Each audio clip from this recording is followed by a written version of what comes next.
Welcome back to Counterpoints on this Thanksgiving week. Are you sticking around here this I'm heading to town. What about you guys? You're staying here? Be here in DC, a little family coming over. Well, the weather's great. I'm back in Wisconsin. There's five inches of snow, so I'll be contending with that. But you enjoy the temperate climate here. There you go. So Donald Trump, we just learned, has been told by the Supreme Court that he has to give his tax returns up to the House of Representatives. We'll talk about that later. We'll talk about his ongoing trial, well, not his trial, but his organization.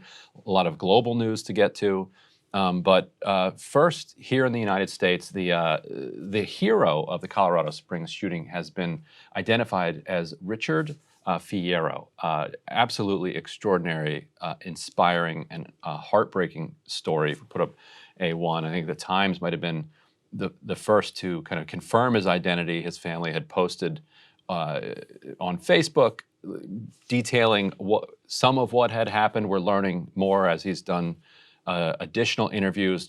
It's one of the most heroic and selfless acts that we've been witness to, I think, in this country in a very long time. He spoke to CNN recently. Let's play a clip of that video. It may not even have been a window left, but I saw a lot of people, and this guy was there, and I saw the ACU pattern flak vest.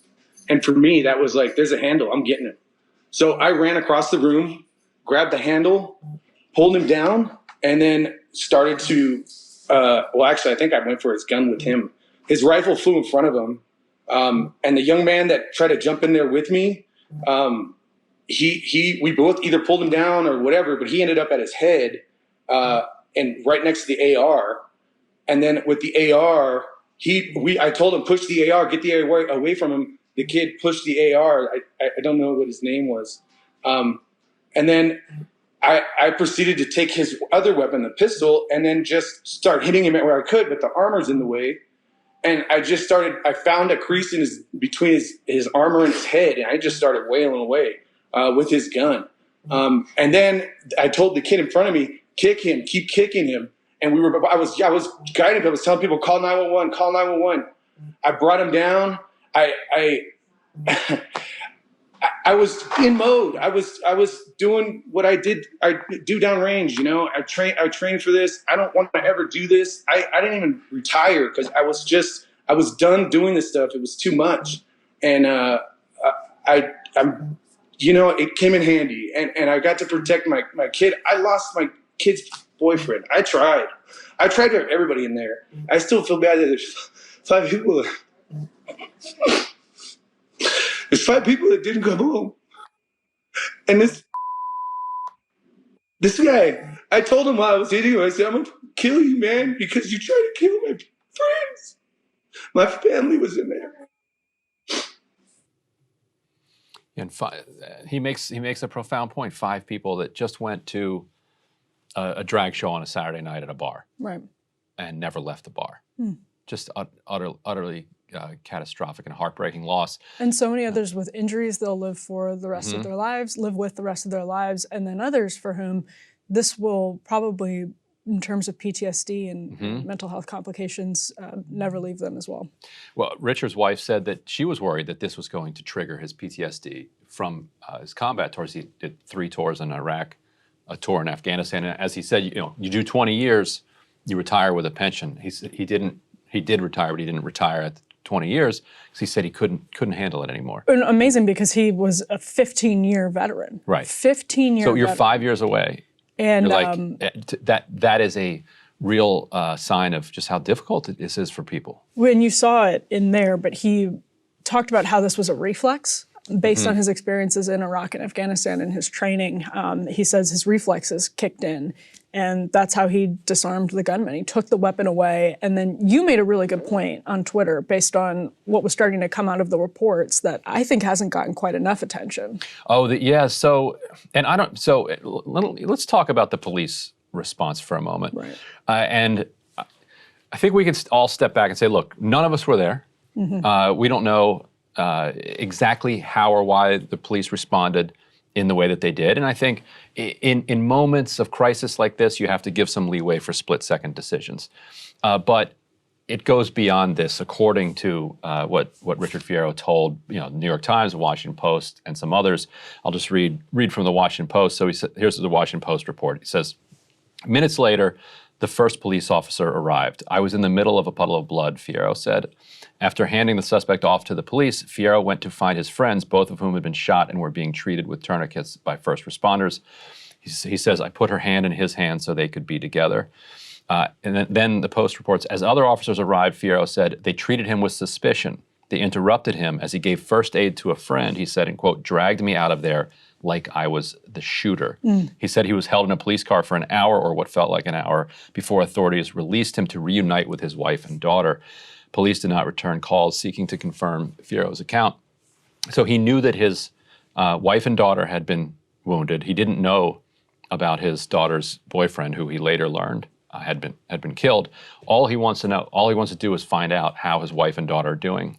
In his account that he gave to the New York Times, he said he had just spotted his wife and daughter across the room when police kind of tackled him and dragged him out. And like I said, I wasn't there. It's hard to judge. Right. However, there were police officers he had already interacted with. There are witnesses on the scene who could say, no, what he's telling you, that he's not the shooter, is the truth.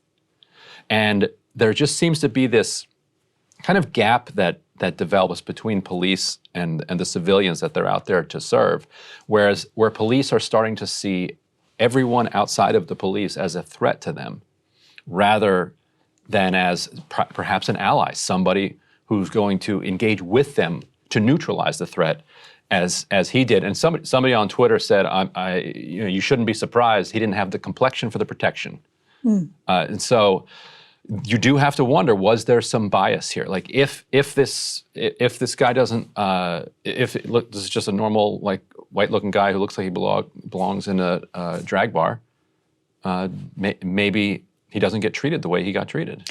Well, and this is A3, Ryan, you put it on Twitter in I think a poignant way. You said the hero of Colorado Springs was cuffed, left in a car, and ignored for more than an hour by police as he wondered if his family had lived through the shooting. They were wounded but survived.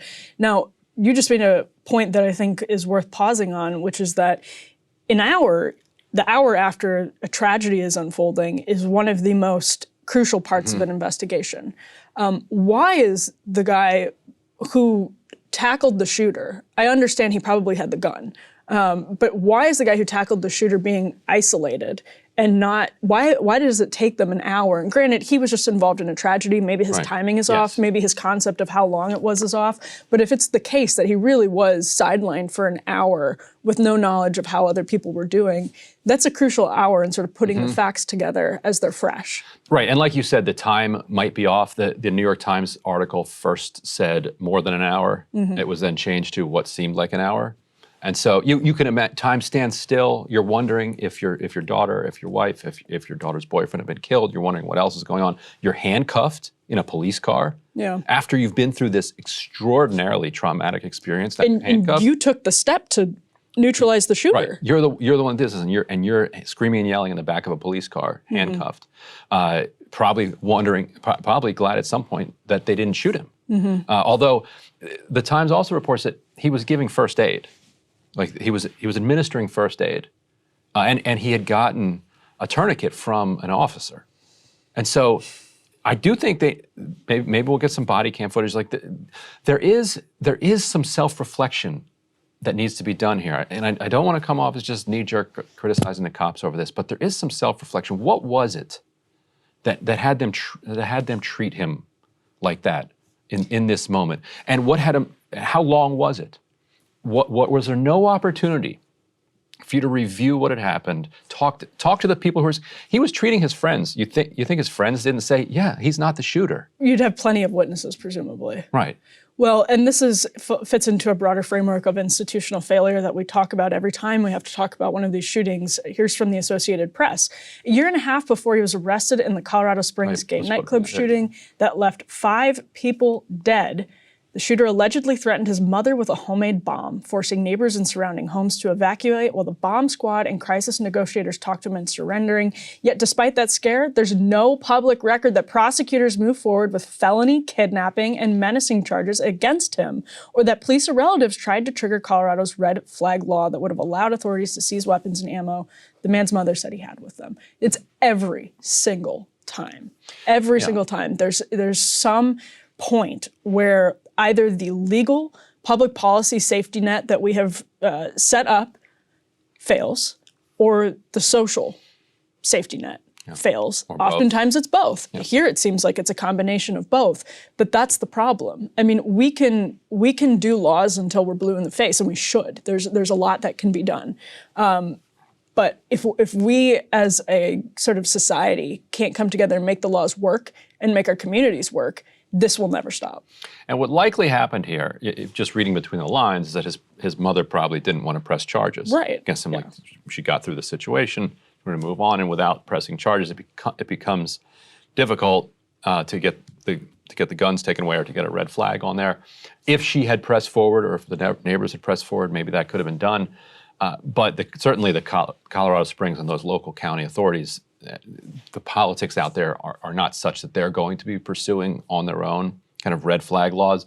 But you would think that after you call in a bomb threat and you have SWAT teams out and you got the whole neighborhood, like, can we all agree that whether you press charges or not, you do something like that, you lose your Second Amendment protections for a little bit? You go through the due process of determining whether you should lose your Second Amendment. I mean, it's insane. Yeah. Even if you don't want to go through the criminal justice system, look, it goes back to the smell test again. Like, this is not somebody that should have a long gun. It's incredible that somebody who actually is calling in a bomb threat to the point where homes have to be evacuated and the police have to come and neutralize the situation, then who is clearly in a situation where he's unhinged to go on a deadly rampage inside a concentrated area like that,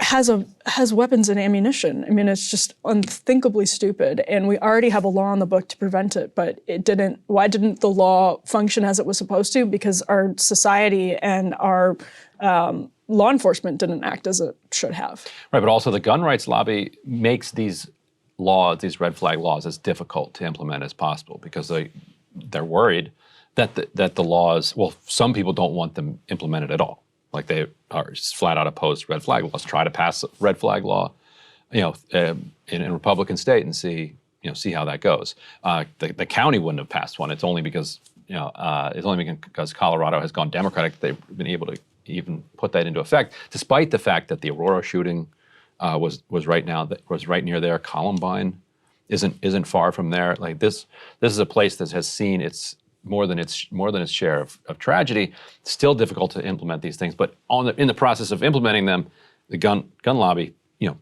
puts holes all through them, so that it, from their perspective, so that nobody innocent has their rights taken away.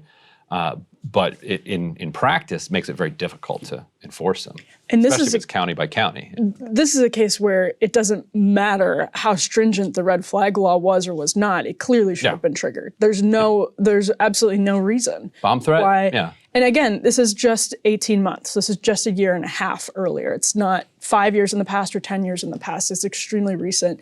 And to the point we started this block talking about, a nightclub, we've seen what happens with mass violence in nightclubs and areas where people are packed in so close together. What this man did, what Richard Fierro did, saved so many lives. 5 dead, 17 wounded.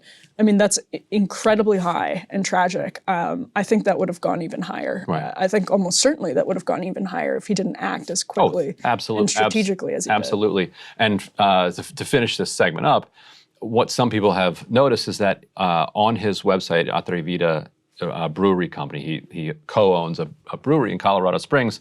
You can buy gift certificates there. And so, he also has a bunch of really cool looking merch.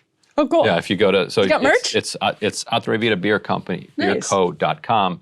You can find that, but if you go to shop, you can buy a gift certificate Obviously, I don't expect many people out here are going to wind up in Colorado Springs ever, probably. I'm sure it's beautiful. But if you buy the gift certificate and never use it, that's just a way of saying thank you, for what he did. Yeah, absolutely. Well, let's talk about China. There's a lot of news on this front because President Biden met with Xi Jinping last week in Bali and apparently had a conversation about Taiwan. President Biden emerged from his discussion with Xi Jinping saying basically, and this is the BBC element that we have, there's no need for another Cold War. That we'll get into all of that. There's, quote, no new Cold War with China. He says he does not believe Xi Jinping is imminently going to attack Taiwan. And what we also learned, this is one for this block, China is turning to back-channel diplomacy once again to shore up its United States ties. That's a headline in the Wall Street Journal just this week. And it's an interesting story for a lot of reasons, but one that I want to focus on here is that it talks about how Beijing had a delegation of sort of senior policy people and business people that came to New York. It was right before Biden met with Xi Jinping. And it was all set up by insurance exec Maurice Hank Greenberg, hugely successful American businessman in China. And here's actually from the Wall Street Journal. Wall Street executives have long held a special place in Beijing's corridors of power. Beijing has viewed Mr. Greenberg, 97 years old, as what Chinese leaders call, quote, an old friend of China. Mr. Greenberg, a decorated World War II veteran and major Republican donor, is the chief executive of insurance and investment firm CV Starr & Co. and former CEO of insurance giant American International Group. So also this article quotes... Wait, isn't that the AIG guy? The AIG guy. But there's more. Caused the financial crisis, but yeah. There's more. This article also quotes Mike Mullen, who was apparently at the meeting and is talking about how he's worried that there's increasing friction and tension between the United States and China. And he is, and the article doesn't mention this at all, which is sort of classic corporate media, that he's like on the board of GM and on the board of Sprint and has all of these, other connections, external connections that might make his position on this compromised, to say the least.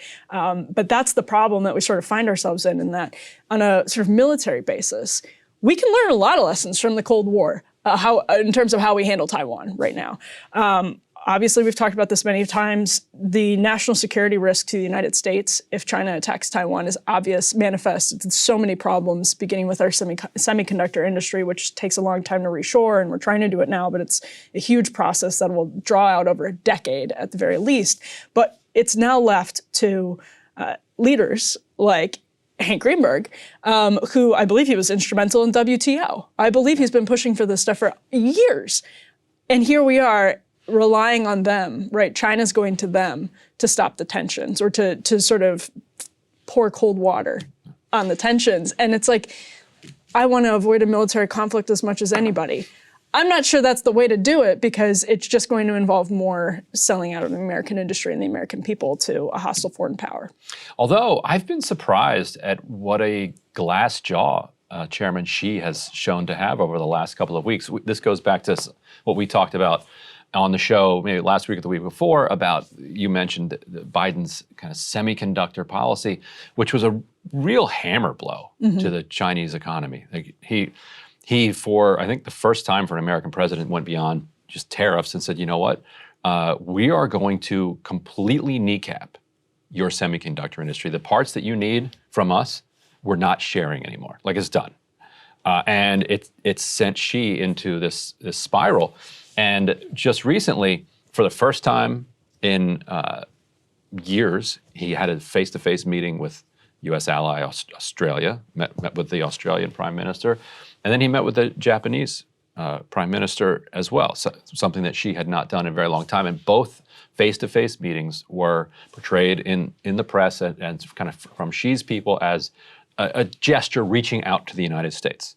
So you could imagine a world where Xi goes either way, that you really bring the hammer down on his semiconductor economy and he fires back with some type of shot, point, counterpoint.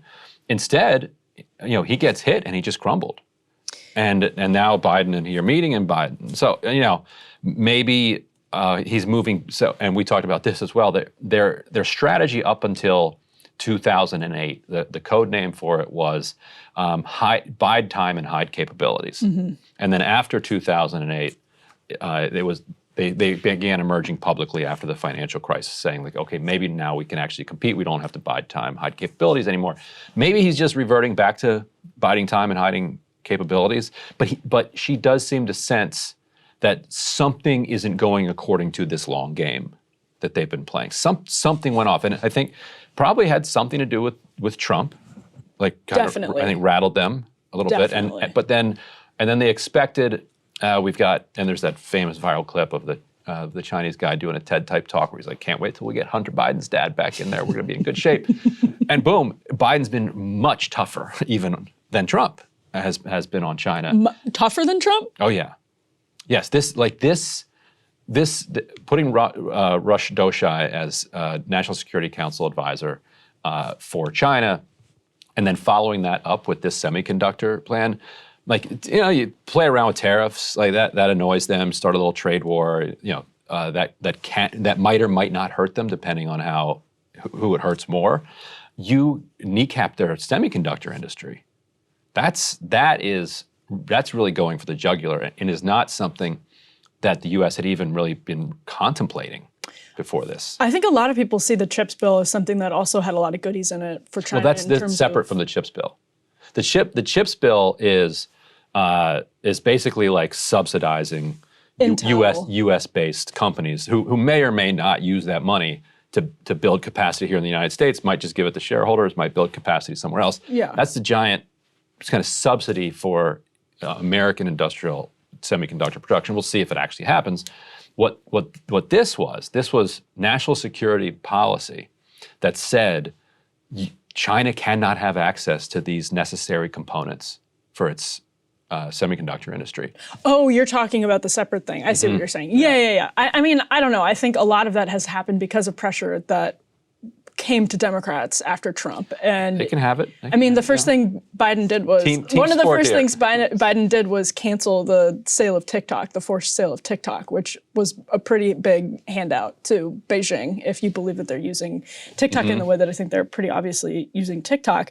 But that aside, it's interesting. I think your interpretation of this is really interesting. That Xi Jinping is nervous and worried, and thus sort of now engaging in diplomacy again. And I wonder if that is, I wonder if it's naive to interpret that as a positive thing. Not that you're doing that, but like my temptation is to say, are we learning lessons from the Cold War? Are we engaging in ways that are ultimately going to be beneficial to preventing loss of life and a loss of United States interests because we've sort of squeezed him on some of these economic measures in a way that actually brings him to the table?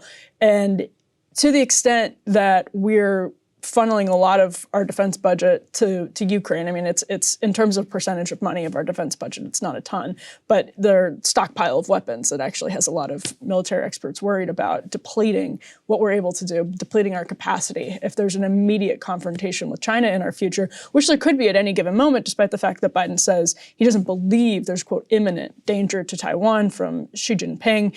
I don't know if that's in Xi Jinping's interest. His economy isn't super strong right now, but is there reason, is any of this reason for optimism, or is it just sort of part of something we don't know how it's going to play out? I mean, I think the whole thing's a shame that it's difficult enough for people, 8 billion people now on this planet, to figure out how to survive, how to feed everybody, how to make everybody prosper, and how to do so without destroying the planet.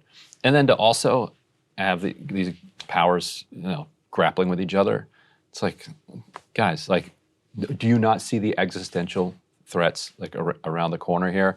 I think that China that had laid out this long game from the late 90s to early 2000s, and had been rolling along unchecked, and has all sorts of dystopian tendencies embedded in its approach to people. Right. And to the extent that it's a pressure that makes the United States more kind of responsive to calls for treating the world in a more humane way, great. Like, if you have to compete, in Africa for for hearts and minds. Okay, good. Like that's better than war. We did just enter into the climate reparations deal with, well, it's a UN deal, isn't it? And that would probably involve, because China is still listed as a developing country, reparations to China from the United States over climate issues. And that's probably another example of, I don't know, that has to be part of this. Sure, yeah. And like when the Soviet Union was around, the US had, at times was nicer to some countries that it wouldn't have been nice to because it was trying to win them over. Other times it would just coup them, and then go all in with the full occupation and colonial approach. But other times it meant a more balanced and delicate approach. And certainly back here in the United States, it pushed the U.S. to live up to its ideals more. Mm-hmm. So. Well, we'll obviously continue to be on top of that story. The next story is kind of more fun. So sad for all of our GloriFi consumers out there. There's a serious angle to the story, and so here's the story. We can put up the first element. GloriFi, which I hadn't actually been following that closely, but it was the anti-woke bank you may have heard about from Candace Owens, or you may have heard about from Crystal's just absolutely beautiful, pitch perfect takedown of Candace Owens. But it was an anti-woke bank that was intended to combat ideological capture in the financial industry, which is actually a very real thing. From the Wall Street Journal, it reported they raised about $50 million from this top group of investors. In July, they had announced this deal to merge with an acquisition company. And it just sort of, the wheels came off over the course of the last several months, especially in the fall. The Journal had a big piece, I think it was just in October, about mismanagement at GloriFi. And so whether this is a response to a lack of demand or monopolistic market forces, or is it just mismanagement, is an open question. But it is really interesting that GloriFi, with all of this money, I mean, it was valued at $1.7 billion in that deal. $1.7 billion.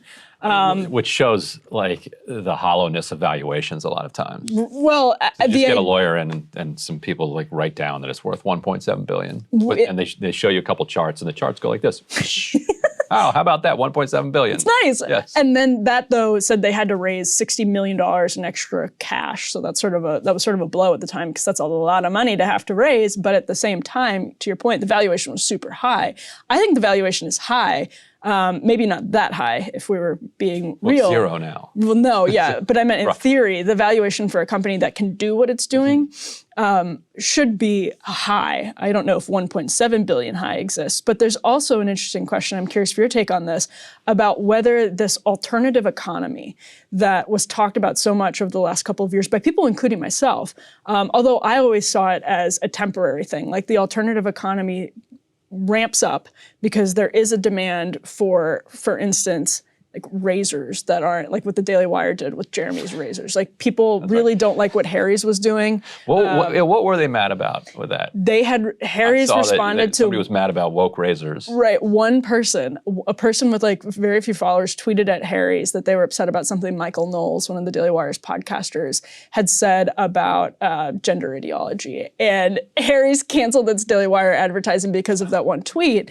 And so then they responded with Jeremy's razors, which had this ad campaign that was, basically like no politics with the razors. It did pretty well for the Daily Wire, from what I understand. They were selling their own razors? Yeah, they created a razor brand, and it worked. Because how hard can it be? Yeah. There's demand for it. I mean, there really is a demand for it. No matter how stupid or silly you think that it is, people are so sick of this stuff. But I always saw that as like a temporary thing, right? The alternative economy, it sort of starts up, things like GloriFi start up, and there's a course correction in the old institutions. Whether it's a course correction enough to actually like change the culture back to a healthier place, I don't know. But I wonder if this is part of that too, of a cultural cooling since Trump left office. I don't know. If it worked, it'd probably be bought by J.P. Morgan. And then just continued to be run as this kind of like right-wing independent thing. I use an ideological bank aspiration.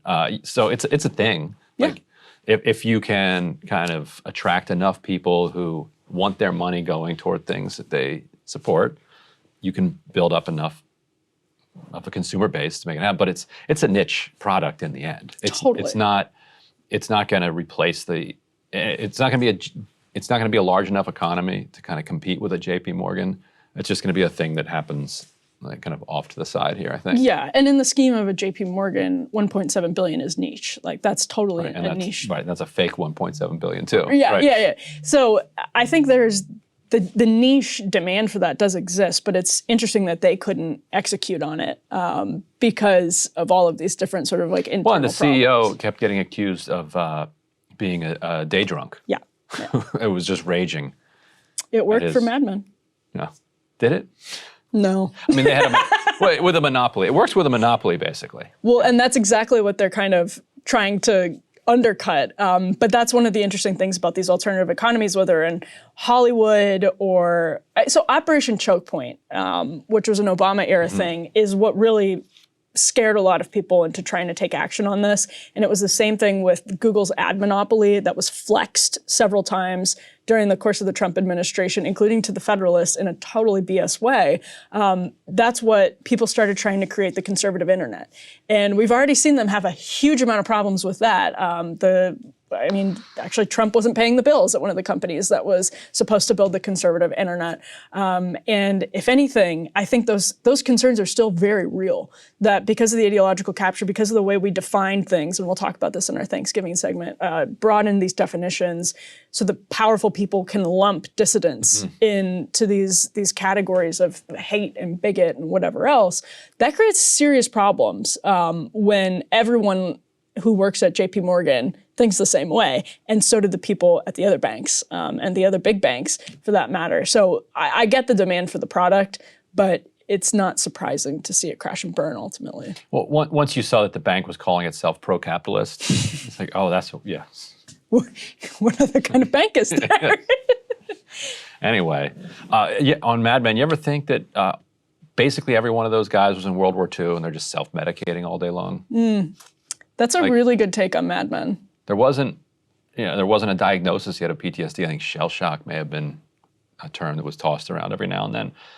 But yeah, there was an entire generation that just self-medicated PTSD, drinking constantly. Yeah, it's a good take on Mad Men because it was also there's a time when people are seeking a lot of material comforts too, in ways that were new, and frankly, oil and plastics and all that good stuff that they were literally selling was brand new. I don't know how we got onto Mad Men, but I have a lot of pleasant Thanksgiving memories around Mad Men because that's when I first started binging it. Okay. Not that anyone cares, but since we're talking about Mad Men and it's Thanksgiving. Right. So there's a war brewing between Kevin McCarthy and Ilhan Omar.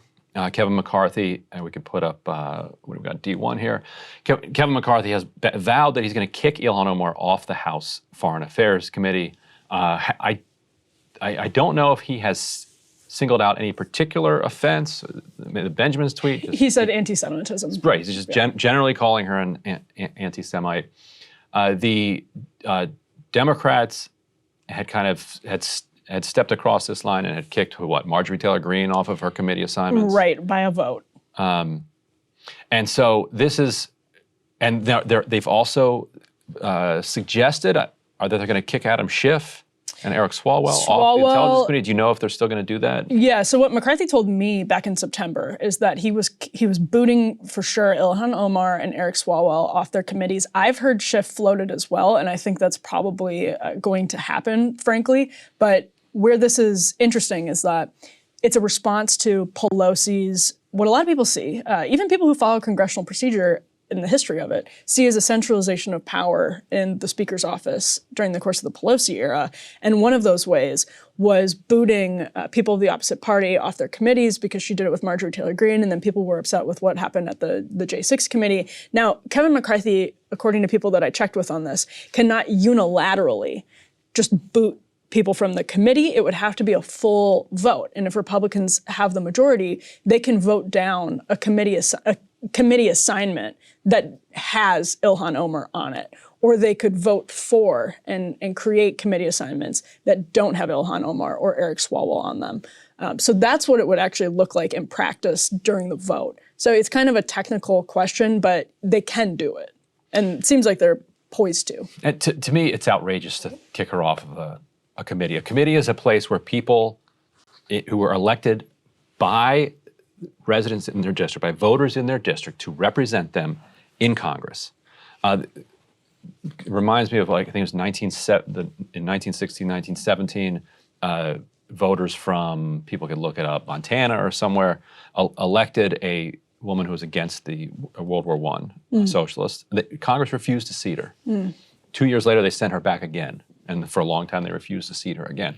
Like, who are you to tell the voters in this district, I think, whether or not this person gets to represent you? If you don't like it, I'd say run a candidate against Ilhan Omar, move to Minneapolis, vote against Ilhan Omar. But to start saying that because of a person's views, which you then characterize as anti-Semitic, that they can't be on a committee, just annihilates the entire idea of Congress as a place where you're deliberating in order to write laws. Even if you said, oh, she's anti-Semitic, I don't think she is. I think that there are Republicans, and actually she said this in her statement. If we could put up D2, Ilhan Omar's kind of response. If you guys, you could pause this and read it to yourselves. I'm not going to read it to you. And if you're on the podcast, you're going to have to Google and find it. But it's really long. We're talking about like a 500-word statement. Right, but she quotes several people, several Republican members of Congress saying explicitly anti-Semitic stuff about, like, Jews buying Congress and things like that. That if she had said it would lead to weeks of controversy. But if a Republican member of Congress is able to say it says it, then it's just, oh, well, this is their take. Well, so I think on the merits, it's wrong. But I think on the principle of it, it's deeply dangerous to what's left of the institution. So I agree with that on one particular level, which is that this question of who are you to tell the people that elected this person, you in Washington, a member of your party leadership, who are you to say this to the voters of the Minneapolis area? 100% I agree with that.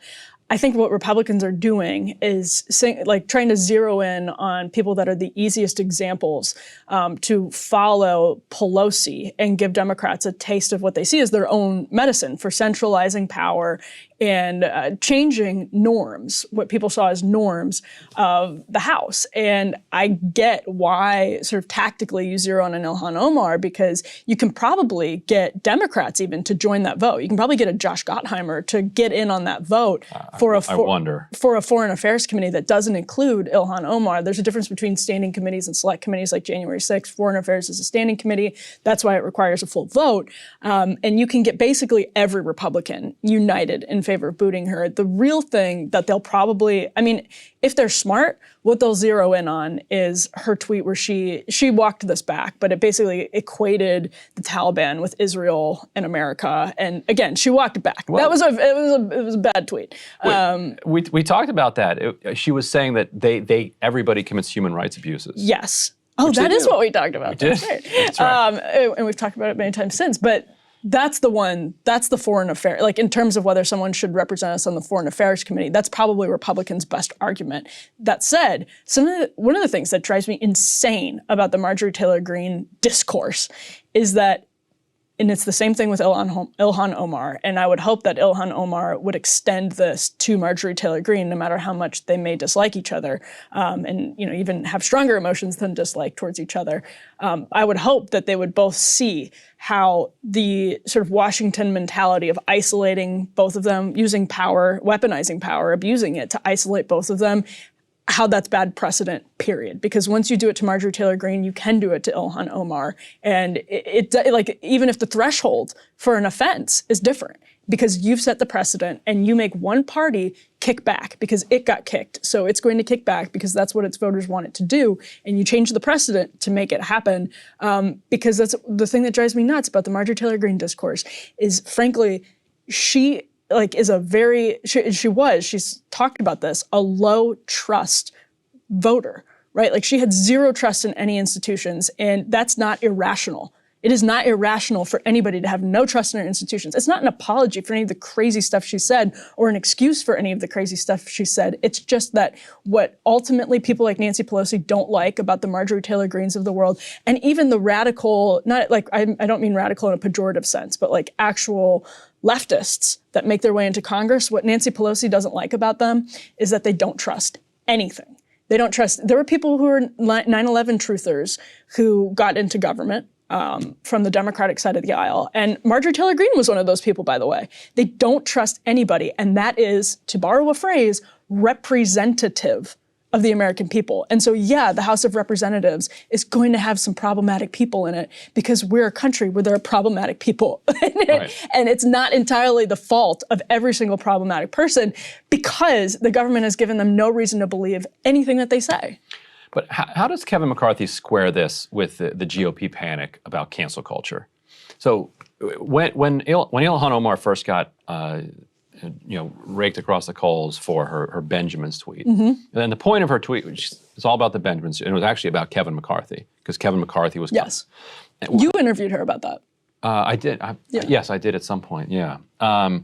And what she was saying is that she believes that the amount of money that AIPAC is able to raise and spend in elections influences Congress. Somehow, that's a controversial thing to say. I think it's clearly obvious. Like, that's why special interest groups raise and spend money so that they can have influence. She then met with a bunch of her Jewish friends who were like, look, yes, like those facts are true. Here's the history, here are the tropes, here are the reasons that this is heard in this particular way. She's like, you know what? You're speaking to me in good faith here. I can see that you mean what you're saying. I'm sorry. And she put out a public and I think heartfelt apology and explained why she had gotten to a place where she said, you know what, I'm sorry that I hurt people with what I had said. It was not my intent. And has not said that since then. Now, I think to say that Israel and the United States, Hamas and Taliban all commit human rights abuses, I think is just true. She's going to say things like that. I don't think that's anti-Semitic. Well, she walked it back because she said, I didn't mean to imply that the scale was the same between all of them. Right. And so, right. But Which it's not the tweet anti-Semitic. did. Right. Yeah. Right. But it's not a case of whether it's anti-Semitic or not. Right. No, I agree with that. Yeah. And so, but in terms of foreign affairs. So if you say that you're against cancel culture, somebody does something that you find offensive, they grow from that. They say that they apologize for it. Yeah. And then 2 years later, you kick them off a committee for that thing? I think it's ridiculous. You're a hypocrite of the highest order. I think this is less about what Ilhan Omar said and more about kicking back at Nancy Pelosi. I genuinely think that's what this is about, is making a point to Democrats that the way they weaponized the House and House rules and procedure and changed House rules and procedure while crying about norms during the Trump era is going to come back on them because Republican voters are sick of it. I think that's ultimately what this is about. That said, I actually think outside of Congress, I don't expect partisans to not be hypocritical. They're always hypocritical. Republicans or Democrat, Kevin McCarthy, Nancy Pelosi, they're going to step into hypocrisy because it's about power. But I think on an ideological front, yeah, it's a huge problem, and it's been a huge problem because the definition of anti-Semitism is inflated beyond where it should be a lot of times. And that's not to say there aren't very real problems. I think Ilhan Omar, as you just pointed out, stumbled into one of them, which is using these tropes in that context. It's extremely obviously a problem. But when people especially, and another thing, I don't want to be in a position where I'm defending Marjorie Taylor Greene because I'm really not trying to defend Marjorie Taylor Greene. She walked back her QAnon stuff and explained exactly why she got it wrong. Talked about the fact that she was just basically a small business owner mom in Georgia who had no faith left in the government. And if the media should have covered that way more than it did, because it's actually an interesting thing that I think happens to people frequently that get kind of sucked into, for understandable reasons, those types of conspiracy theories. But I think one of the biggest manifestations of elite bias in Washington is against conspiracy theorists, because people have good reasons to stumble in those conspiracy theories. It doesn't make the conspiracy theory right, but it also makes your patronizing approach to them unhelpful and unconstructive and actually counterproductive, because there's no justification for what happened and what's happening to the country as a whole. So I think the definition of anti-Semitism is inflated unhelpfully. There's no question about it. I think this is more just about power politics at the end of the day. And I would love to try to see them justify it. But, you know, obviously I agree. I think it's hypocritical. Yeah, they're just going to say she's this scary anti-Semite lady and kick her off the committee. Yeah. It's cowardly and atrocious. I wouldn't be surprised though if there's a handful of Democrats who go along with it. Yeah, Josh Gottheimer, we'll see. Well, I mean, But Hakeem Jeffries, yeah. I mean, this is like people that absolutely, any criticism of Israel, you know this better than I do. Hakeem Jeffries as leader is going to be in a difficult spot. You know how he wants to vote on that. Exactly. Exactly. All right, so in Trump news, the trial of the Trump organization continued. Actually, they rested their case. They're headed towards the end of this one. This is the charge that the Trump organization was engaging in all manner of tax-related shenanigans in order to rip off the government and enrich itself.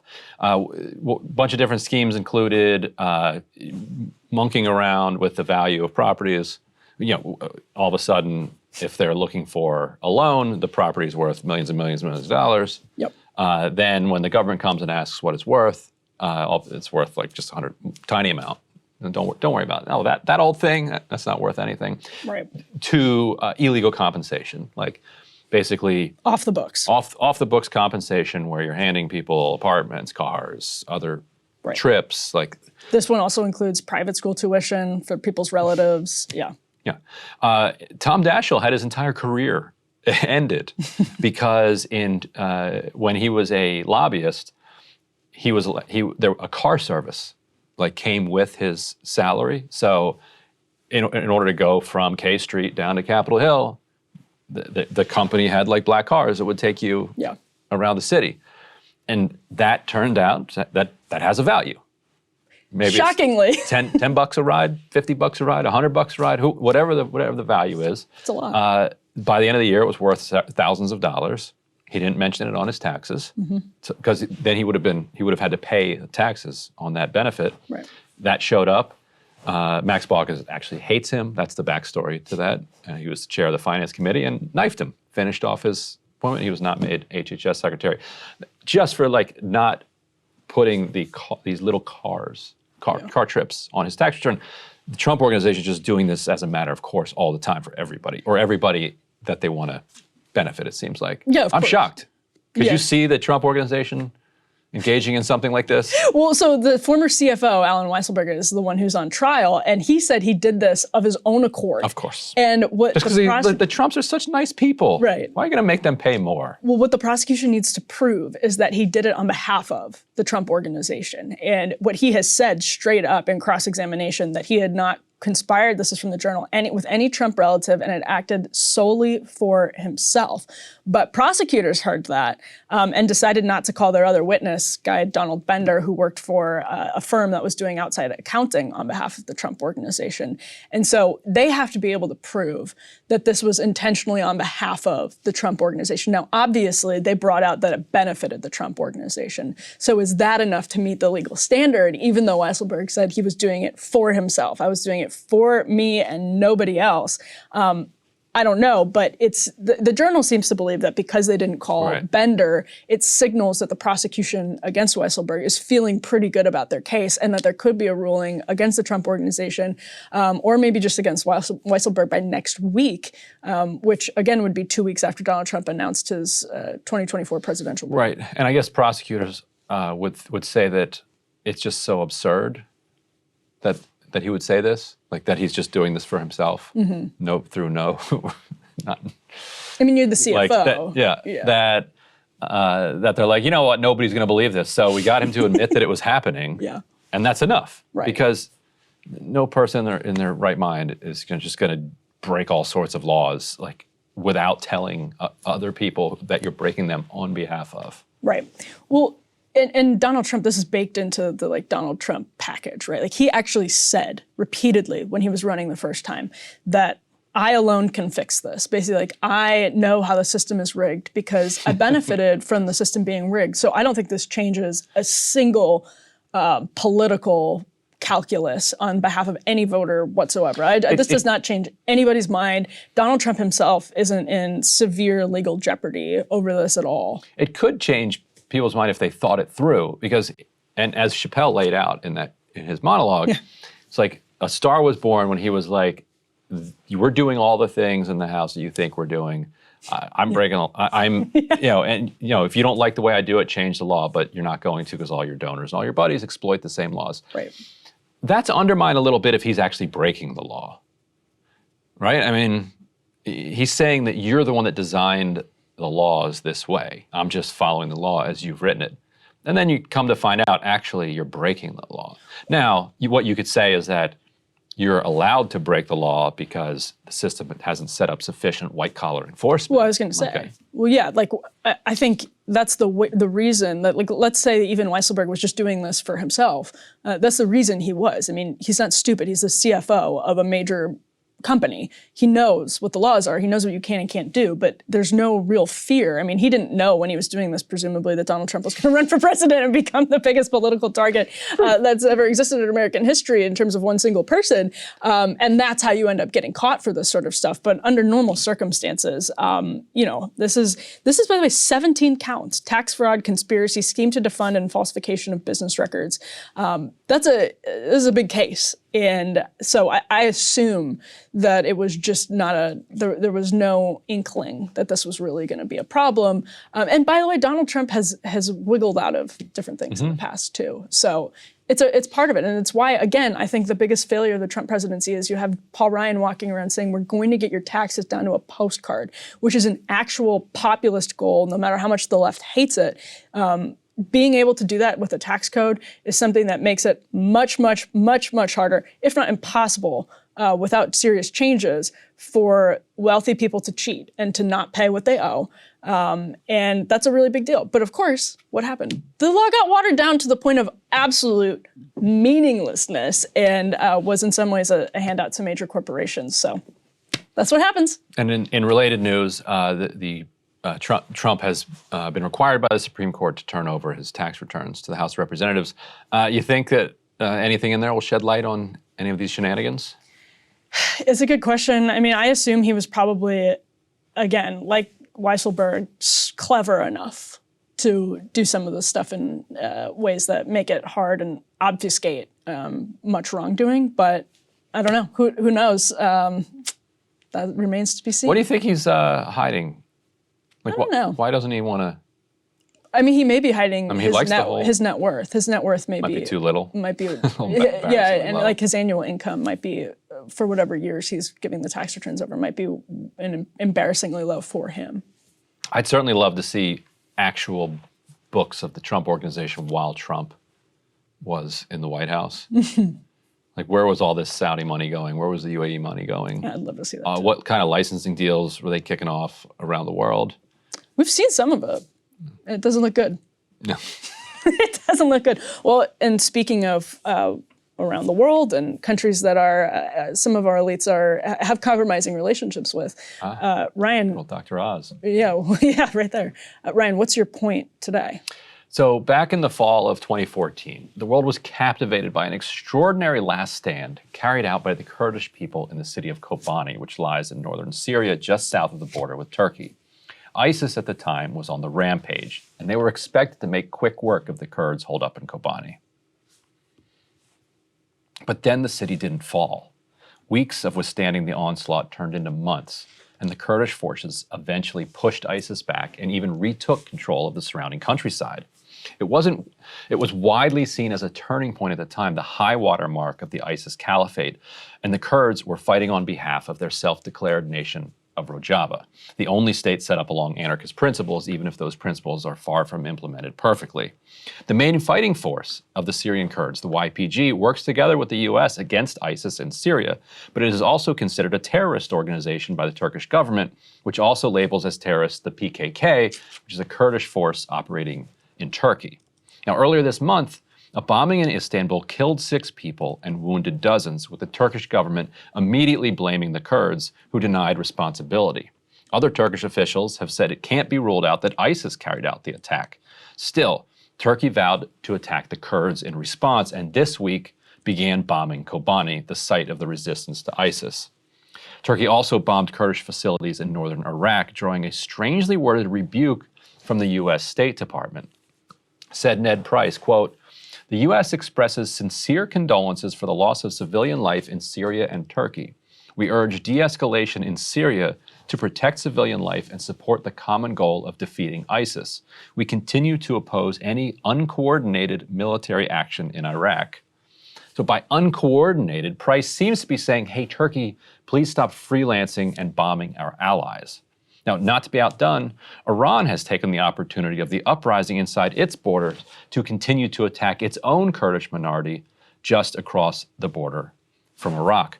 And so for people who haven't followed the history of this, kind of nobody perhaps got screwed more after World War II than the Kurds, who, when they drew up these completely arbitrary lines in the Middle East, they carved the Kurdish region into four quarters. Basically, Iran took some, Iraq took some, Syria took some, and Turkey took some. And they've since kind of developed their own kind of unique but overlapping cultures.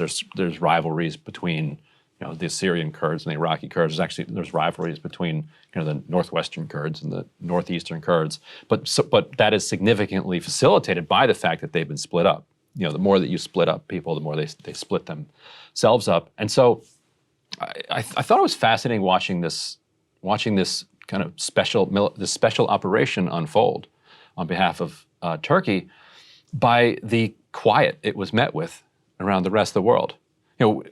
We're accustomed to saying that we have to respect sovereignty. You have to respect the borders of other countries. That this is not 1914 or 15. You don't just go invading and bombing. Can't just take Crimea. Other countries can't just take Crimea. Well, you can just take Crimea. The world was like, all right, we can see shots fired. We're not gonna get into a nuclear war over this. But you can't send armies in. You can't bomb other countries like this. U.S. does it, obviously, but that's separate. The empire does what the empire does.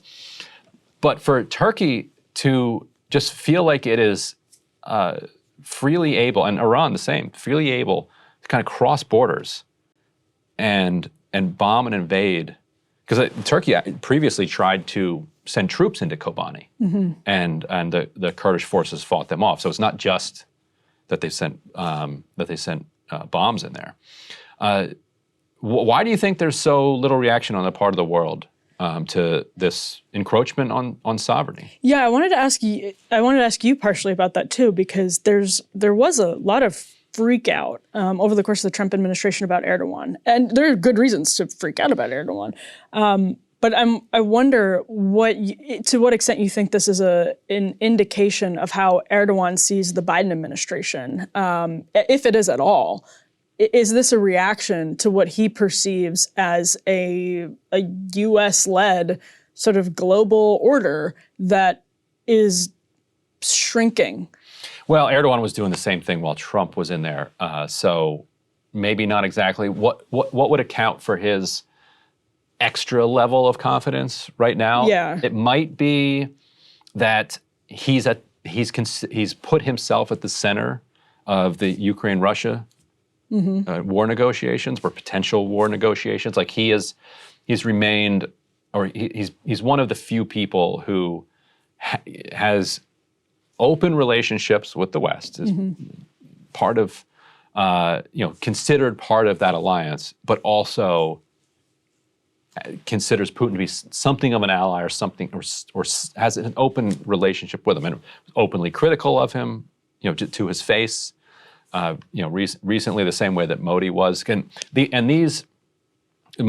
Erdogan, and Putin are often talked about in similar terms as these kind of the strongmen autocrats of the kind of end of history era. Right.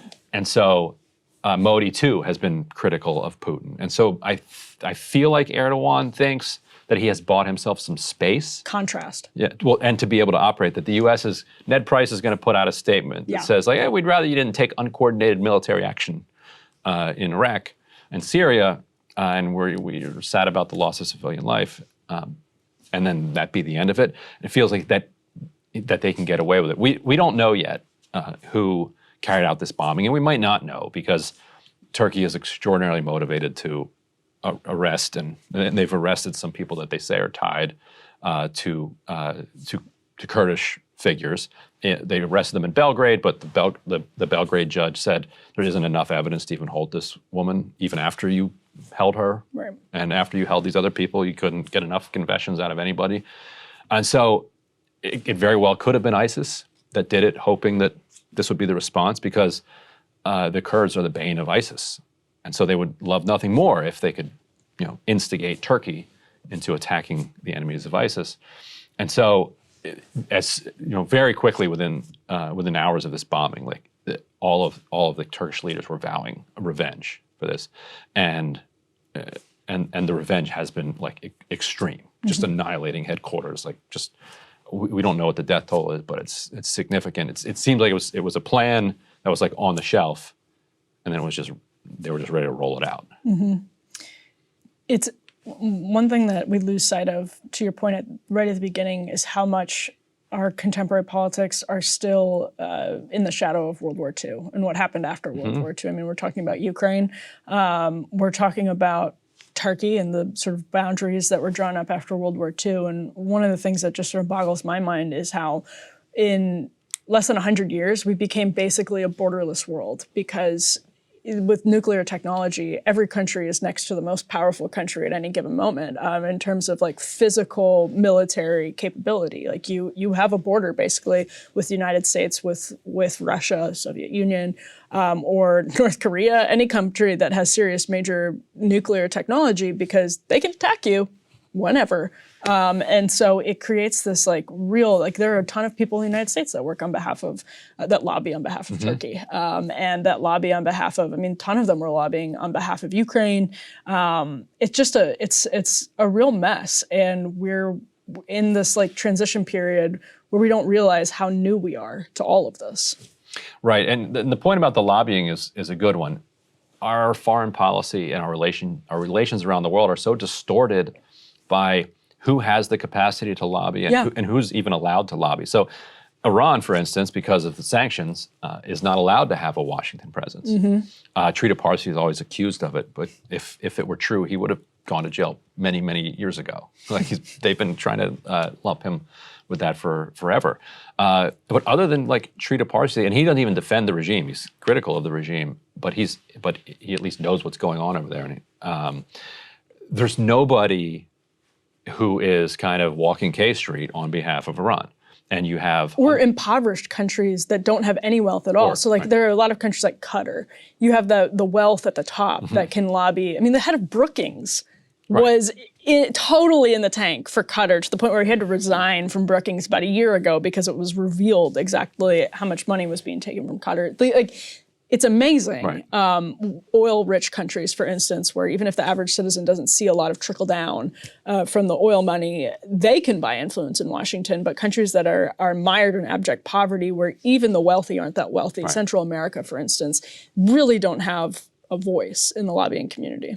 Right, and Turkey has succeeded in getting PKK labeled as a terrorist organization, and terrorist organizations you can't lobby. YPG has just barely gotten around the terrorist designation. The Kurds in northern Iraq, they have some influence in Washington. The Kurds in Iran, their only influence is through however the CIA wants to use them to destabilize Iran. I was just going to say, you will absolutely have a voice in Washington if you're useful in one way or another. Right, as cannon fodder. That's right. And what's your point? Well, at any given moment, the media can elevate or suppress information. This rankled progressives during the midterm cycle when it came to crime. Some thought the focus was disproportionate to the point of being Republican propaganda. We know the media isn't staffed by crypto Republicans, but if it bleeds, it leads isn't just a rhyme, it's a business philosophy that can lead to some really bad outcomes. Because of technology, it's harder than ever to kind of exist outside the corporate media bubble. And while technology is also making it harder for them to control the narrative, it's making it easier for their narratives to control us. Because news is everywhere, even on the platforms we use to just keep up with friends and family. And the legacy press is still the most powerful press. A few short years ago, daily headlines fixated on whether Donald Trump had been compromised by Vladimir Putin. Nobody batted an eye when Hakeem Jeffries said in 2020 that Trump was not a, quote, legitimate president, or that he was trying to, quote, steal the election with his, quote, buddies in the Kremlin. Hillary Clinton did the same thing. It was basically the Democratic Party's official line. In the wake of his elevation last week to Nancy Pelosi's successor, conservative media started referring to Hakeem Jeffries as an election denier in headlines. That's not just trolling over the obvious double standard for people like Stacey Abrams and Hillary Clinton and Jeffries himself. There's a legitimate point to be made right here.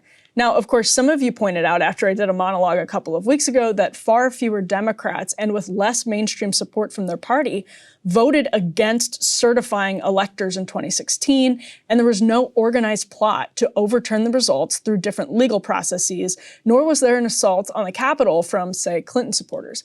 That is true and a totally fair point. There is a difference. Instead, though, of abusing the Electoral College or the election system itself, Democrats turned to the FBI. They sicked Robert Mueller on Trump's campaign and his administration, leaving no stone unturned in an effort to prove Trump, to borrow a phrase from Jeffries, was not legitimately elected. Even before Trump won, FBI agent Peter Strzok was referring to the Trump-Russia probe as, quote, an insurance policy against Trump's election. That probe would come to dominate Trump's presidency and clearly contributed to the institutional distrust that brought people to the Capitol on January 6th. And the FBI, by the way, knows that because we're learning more and more every week about how many informants they had in groups that found themselves heavily involved on that day. Now, that is far from an excuse for rioters, but it's not true that 2016 election deniers aren't also a very serious threat to the democratic system. Weaponizing the FBI on the basis of an illegitimate investigation to undercut the duly elected president is very, very bad and very, very anti-democratic. Plus, it then gave the FBI more power and more perceived justification for encroaching on the freedoms of average Americans with beliefs that don't comport with the beliefs of elites. That's where this all goes, and it won't be good for regular Democrats either. Hakeem Jeffries has a lot of problems beyond parroting the Democratic Party's line on the 2016 election. But it really is worth imagining how the media could be covering him and other Democrats who told the American people for years that Donald Trump was illegitimate right now. For so-called neutral reporters to treat literally every Republican who even questioned, let's say, Zuckbucks in 2016, not even the voting machines or any of the other conspiracy stuff, to treat them as, quote, election deniers, but say nothing about Jeffries is a worse threat than Jeffries himself just being a partisan hack. If the media were actually neutral and skeptical of power across the board, we could have had news cycles in 2016 on the abuse of the FBI, and news cycles now on Democrats elevating an election denier to House leadership. If reporters were just honest about their biases, this artificial construct of neutrality that we all live in wouldn't be a lie and would be a lot less damaging. And it would also destroy the incentives for people at the FBI and in the Democratic Party to abuse their power. Without a check from the press, partisans are going to do whatever they can to cling to power. Republicans have plenty of their own issues, but media's coverage of some of their bad behavior is actually helpful when it's done fairly because it disincentivizes that bad behavior. Politicians need that. Without it, dangerous ideas promoted by Democrats are metastasizing. Ryan, I thought it was worth talking about Hakeem Jeffries in this context because the election denier thing was a constant drumbeat over the course of the last year. And I think the election denial that Hakeem Jeffries and Hillary Clinton participated in back in 2017, 18, whatever, really has hurt the country in some ways that Democrats haven't been forced to reckon with. And if we had a healthier media, a lot of that could have been nipped in the bud. I mean, seriously, a lot of that could have been nipped in the bud. We may never have gone down the rabbit holes that we went down, and there's just no reckoning with it. And I don't see any reckoning with it in the future. I mean, I think two things on that. One, I think that it's true that the media failed broadly in how it responded to that. That there's like extraordinary focus on hundreds of thousands of Facebook posts paid for by Russia, when you're like, wait a minute, that's like a couple $100,000 worth of ads on Facebook. Like, you can swing an American election with a couple $100,000. I mean, they were also talking about voting machines. Like, there were mainstream Democrats talking about problems with voting machines in 2016. You mean, like switching votes Yeah, on voting machines? Yeah. That Russia had hacked voting machines. Right. Russia had, according to the NSA, tried to phish some election. Yes. They did try, for sure. They weren't trying to hack necessarily. Like there were some phishing attempts made in some states. Yeah. But we don't know what they did with that phishing anyway. But it was all an attempt not to grapple with Hillary Clinton's kind of failures as a candidate, and also a kind of a rejection that I think the media probably felt was directed at them too, because there had become something symbiotic about the two. But so all of that, yes, and more. At the same time, it rises to another level if you sack the Capitol. Like we've been talking about illegitimate elections for 200 years. Yeah. The 2000 election, the 1960 election, Democrats. Are you allowed to say that they stole that? I don't know. Maybe not on YouTube. If you're allowed to say they stole it. If not, then they didn't steal it. By the way, it was not stolen. 1960 election. No, I was going to say 2020 was not stolen. 1960 was stolen. If we're allowed to say. No election has ever been stolen. They've all been on the up and up. It's all been perfect. But you go through them. 1800 was a complete mess where they tried to make Aaron Burr the president rather than Thomas Jefferson, even though Thomas Jefferson had won. 1824, they stole it from Jackson, gave it to John Adams, but they did it legitimately through the House of Representatives, the whole corrupt bargain. 1860, the Democrats walked out and went to war because they didn't like the election results. 1876, they didn't like the election results, so they came to a deal to end Reconstruction and keep Republicans in power. Like these have been contested arenas, I think forever. I think in 2000, like a 5-4 Supreme Court decision literally stops the count in Florida.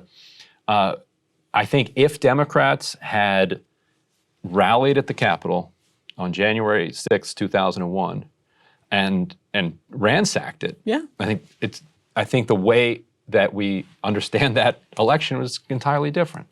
And the way that we would talk about elections since then would be totally different. And so I think that type of kind of physical manifestation of the rhetoric, I think it changes it in a material way, which could have all been prevented if they just had more guards at the Capitol, because then you just have like a raucous and embarrassing rally. But you don't have like members of Congress like fearing for their lives. There are so many, and actually we heard that they were told pens down on the J6 committee, which expires at the end of the year. There was reports last week that they were told pens down on the law enforcement failures on January 6th, which is insane because that's crucial. Crucial. If you don't fail, then you're like, you still have an interesting thing to investigate about that weird lawyer who's like suggesting the Wisconsin plan and Ron Johnson. Sidney Powell, yeah. Yeah, and the other dude too, and then what's Ron Johnson up to? Asking Pence if he can pass on these fake electors, and there's plenty of stuff. But then it's just like it's those like Coen Brothers type conspiracies that you're investigating, rather than like thousands of people in the Capitol. Yeah, I mean, the only thing I'll say to that is I actually think what the Hakeem Jeffries and Hillary Clintons of the world did those years really led to what happened on January 6th. And that's part of the reason it's so dangerous, is because it's sowing these seeds of institutional distrust to a point where there will be more and more violence. And the media creates this, I mean, basically, if you go back and you read the front page of the New York Times, Washington Post at any given point from 2018, you're in a different world than actually existed. Like, you're in the world of the Mueller report. That's the bubble that sort of the news created for people those years ago, and it was totally popped. I think it's fair to say that the way that Russiagate unfolded made Trump voters paranoid in a legitimate way, and then their legitimate paranoia creeped into insane paranoia. 100%. And why wouldn't it, right? Because there was no media saying, whoa, wait, the FBI was up to no good. Fox could have tried, right? And actually, that's I think an entirely fair point. And the people, by the way, who were on top of this were being derided as crazy. That's where, when the people who are right are, by all of the powerful influences in the country, being called crazy, that's where you're going to get into really, really, really dangerous territory, and people are going to start resorting to violence, and it's their fault, of course, if they resort to violence. That doesn't mean that people who engaged in it should just keep being elevated and not reckon with it, and not say, like we talked about earlier, Ilhan Omar saying, "I'm sorry, I talked to people, I'm sorry." There's literally been none of that, except for like a series of Eric Wemple columns being like, "Hey, we got it wrong." Do you think that is the air coming out of it a little bit? Because you now had 2018, 20, and 22 all seem to be kind of rejections of the MAGA wing of the Republican Party. Do you feel like it actually is kind of, because these eras come and go. Like we have to remind ourselves that nothing is static. Like we're always transitioning into something new. It's not that we're going to go back to the 1990s or back to the 2010s. Yeah. But we're also not going to be in 2018 or 2019 for the rest of our lives. Totally. Something new is happening. So do you feel like these 3 elections in a row are sort of like not a wake-up call, but just kind of a pin to the balloon and letting some of the air out of this movement? I think it's a really good question. There are some people, there's a huge chunk of the country, the majority of the country, I think it's clear, does not want Republicans to fight any chaos being caused by Democrats with chaos. And I think that goes both ways. I think that's where you get Joe Biden in the 2020 primary. I think people are just really, really frightened and anxious about all of the political chaos. The problem is that I think there's a big chunk of the country, a sizable chunk, not a majority, maybe 30% or whatever, that really only wants chaos. And if they don't see chaos, they don't think that the country can sort of be rescued in ways that will do right by them and their families and their communities that have been wrecked by the status quo. Like if there is no chaos in Washington, that means the status quo is just winning out. So if you're not going to be a part of chaos, then that's really a turnoff for 30%. And the rest of the country, if you are part of the chaos, it's like we're in the place where Democrats hoped Republicans would be in like January of 2017, because when Democrats thought that Trump was going to lose, they're like, oh, this is going to be an ugly civil war because you're going to have 30 to 40% of the party that is like diehard Trump supporters that just wants to take this to the wall. And you're going to have the rest of the party that's like, well, I don't know, we're going to be noble, chaotic losers. Let's maybe not do that. And so then they go to war, and Hillary Clinton would just govern in permanent majority. Like that was their plan. Right. It was stalled for 6 years, maybe. Yeah. And now that kind of reckoning that Democrats thought was going to come in early 2017 was delayed, which then ended up strengthening the kind of Trump wing as well, making the reckoning kind of that much more intense. Yeah, I think you made a really good and important point earlier when you said, there's always been, for instance, with elections, like that is always going to happen in a system that is like ours. There are good things and bad things about, liberal democracies, constitutional republics versus, I think it's the best system. That doesn't change that I think it's the best system, but it's always going to be there. And if this is the sort of cross to bear of our era, that makes sense. But to mitigate the amount of literal violence and pain and that's caused in the meantime, this is why I think the media is the number one problem in the country right now. You need the fourth estate. And if you don't have a healthy and functioning fourth estate, like how do you do that? If you don't, if people aren't being honest, like Sagar's really good about this. He talks about how we fetishize neutral media now, mass media now. But if you have warring partisan pamphlets being passed around in 1800, people know they're partisan. They can make but if you're lying and saying that it's the neutral fact of the matter is that Donald Trump likely colluded with Vladimir Putin, that's why I just think it's not really, we don't have a clear precedent right now for where we're going. And unless the media course corrects, I don't see, like Carrie Lake, for instance, Axios was crunching their numbers this week, did way better with Hispanics and worse with independents. just a good sampling of where we are, I think, that, you have a chunk of the voters who just, they're suffering and they want chaos for good reason. The reason I never fell for the whole Russiagate thing actually is that collusion point, is that the idea that that Putin or Putin's team had to collude with Trump's team, I thought and I still think that Russia did want Trump to win and did some things on the side to help. And I also like getting Podesta's emails out. It's a game-changing intervention in the election. But why would you, as Russian operatives, look at the Trump campaign and think the best path for us to have a successful operation here is if we coordinate with the best and the brightest in that team? But you would stay as far away from them as possible and just help them from a distance, which is what they did. So this Trump Tower meeting and all this other stuff, it's like, maybe they might want to pass some information, but that's like Ukrainians were passing stuff to Clinton. Governments pass stuff. Podesta and Manafort. To other governments. That happens. But sitting down and getting on a conference call and figuring out hey, so are we going to target Wisconsin in the final 2 weeks? Russia's going to make its own calls. They don't need Don Trump Jr. Yeah. To be in on that. They don't. Speaking of conversations like this one, we're going to transition into a conversation now about conversations, a conversation about conversations, a little meta. Thanksgiving is around the corner. It's Thanksgiving week, and Ryan and I wanted to talk a little bit about what it's like to talk to people at Thanksgiving. Or we could give people advice on how to talk to people who are wrong about stuff, since all day long, here we are talking to people who are wrong about stuff and doing it in a civil way. Yes. Because that's what you're going to have to be doing Thursday at the dinner table, because you can try to avoid it, which is probably the best path forward.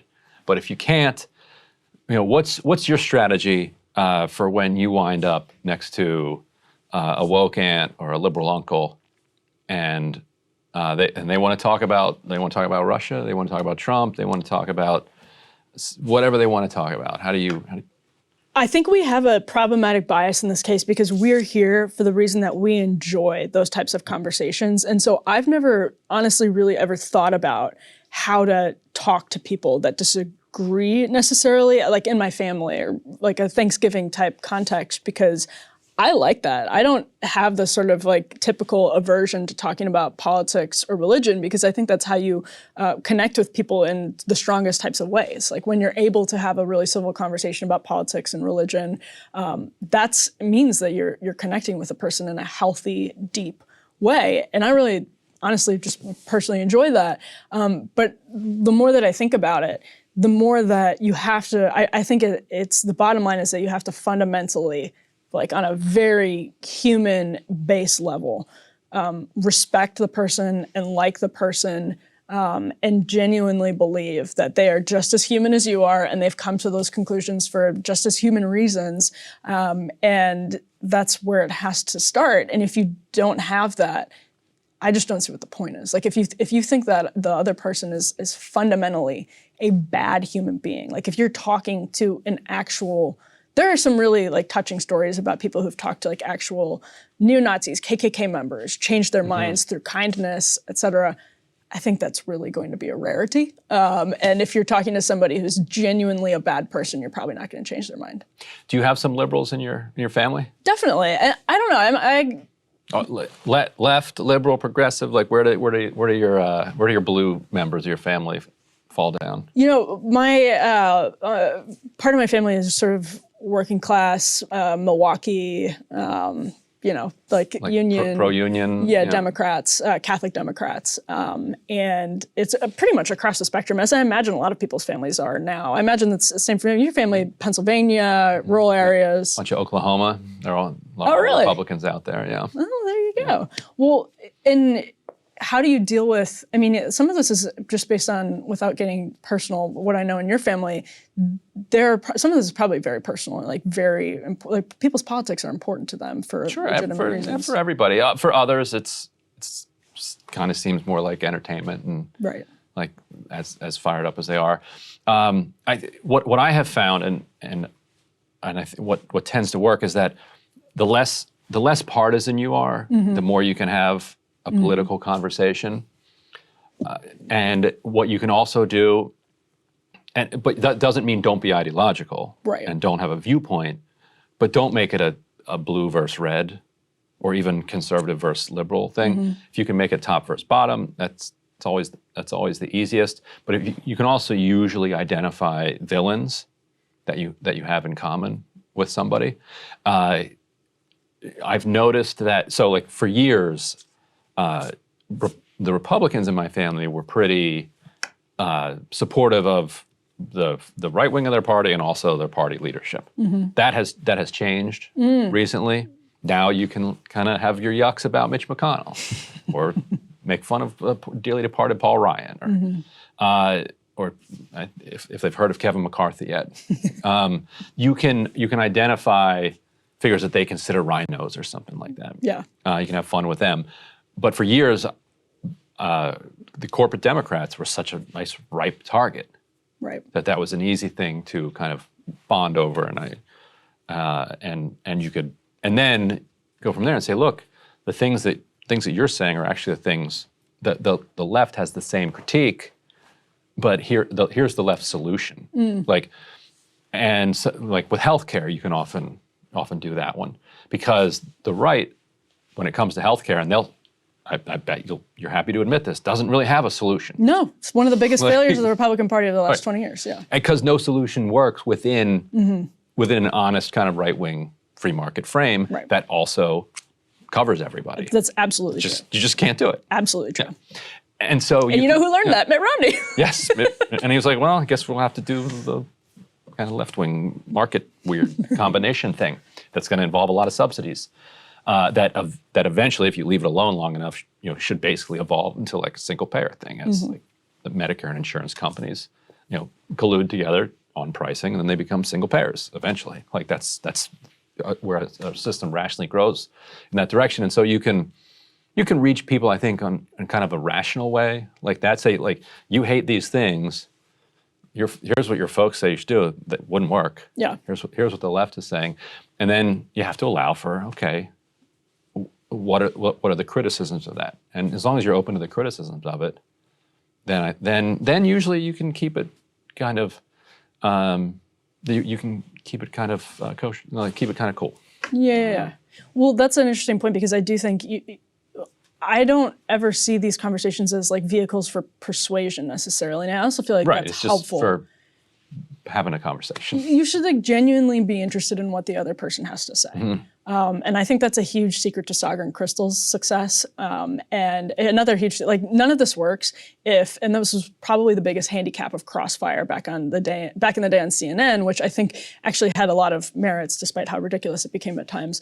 The biggest handicap was that you really did have red and blue. It was Democrat and Republican. It wasn't conservative and liberal. It was Democrat and partisan Republican. talking points versus partisan talking points. Exactly, like literal talking points in certain cases. And that's not really going to get you very far, because you always have to create double standards to justify what one of the parties is doing. Like, obviously, we know people in power are problematic, regardless of what little party they identify with.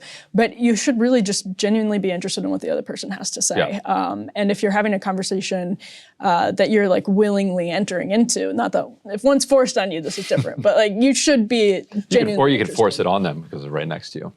One of the biggest, like, I haven't been around journalism, I don't mean, I know I make jokes about Ryan being old. This is not one of them. As long as you have, but one of the early lessons that I learned very fast was how important humility is to journalism, because you're constantly trafficking in facts that change, arguments that change, information that changes, frankly, because things move so quickly. And your arguments are never going to be static from point A to point B over the course of 10 years, 15 years, 20 years.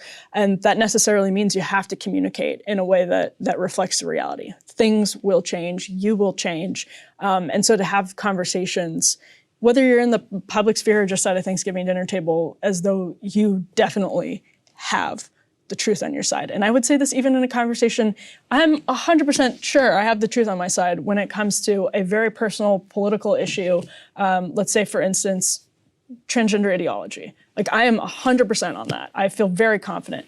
If you're talking to not bringing that up at Thanksgiving. Yeah, don't do that. Not going to abortion either. Anyway, no, that's fair. But if I'm talking to another person who also feels that way, I assume that they feel that way for very legitimate reasons and that they also are very confident in their evidence and that they have been thoughtful about it and that they believe that for reasons that comport with their own moral compass. And, this isn't to say truth is relative because I'm also pretty much 100% sure that it's not. But, Have you seen any political evolution on your union-loving, working-class Democratic family out there?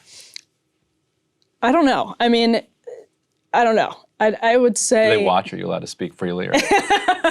Well, I don't want to speak for people who. Tell me you're talking about a different aunt. Yeah.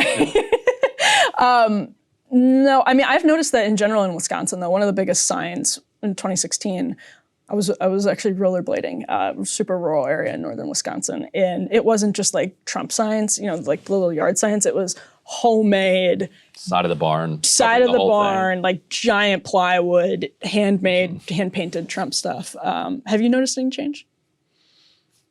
Let's see. One of my uncles, he's definitely gotten more right-wing, I think. Yeah. Yeah. Any Hispanic change? Democrats have gotten more. That's interesting. Yeah. Well, I have a bunch of in-laws down in South Florida, as you know, and the Hispanic television down there, Spanish language TV is wild. Like, Maria Elvira Salazar is actually a representative. Like, came from Univision and is now a pretty MAGA representative. I mean, talking to one relative, and he was spouting all of this like Q adjacent stuff, and we're like, so you're into Q now? Is that what I'm getting? He's like, what's Q? Yeah. Like, had no idea. But a lot of the Spanish language news shows have taken kind of the outlines of it, stripped the Q out of it and some of the crazy, but like are still feeding all the rest of it in a way that I think is more disorienting to our politics than people understand. So that's the kind of thing that's nice to like find out as a journalist, to like, because like otherwise I don't have a whole lot of entree into how that's affecting regular people who are watching those programs. That's so true that and this is like, if there are journalists watching, that's one of the most important things about like going and getting out of Washington, or like even just out of the news cycle for a little bit and talking to other people. It's crazy out there. The biggest bias in media is working in media. Once you sort of get out of the news cycle, you realize that people have a whole lot of other concerns that aren't whatever Ben Collins just tweeted. Yeah. Who's Ben Collins? He's the like dystopia guy at NBC News. Oh yeah. He was very upset about Twitter recently. Yeah. I did see that. Yes. All right. Well, we hope everybody has an enjoyable Thanksgiving. None of this is to say you should be bringing up politics, but if you want to, I mean, there's a way to do it with it being very constructive. And I think the narrative that like you must stay away from religion and politics, you don't have to obsess over it. But I feel like you can have really constructive, healthy relationship conversations through it. And maybe you can move people. That's right. Maybe you can. Know. You never know. I think you've changed my opinion on several things. There we go. All right. Maybe we'll get into that sometime, or maybe we won't. Be too embarrassing. I can't admit it. Right. Anyway, have a great Thanksgiving, everybody.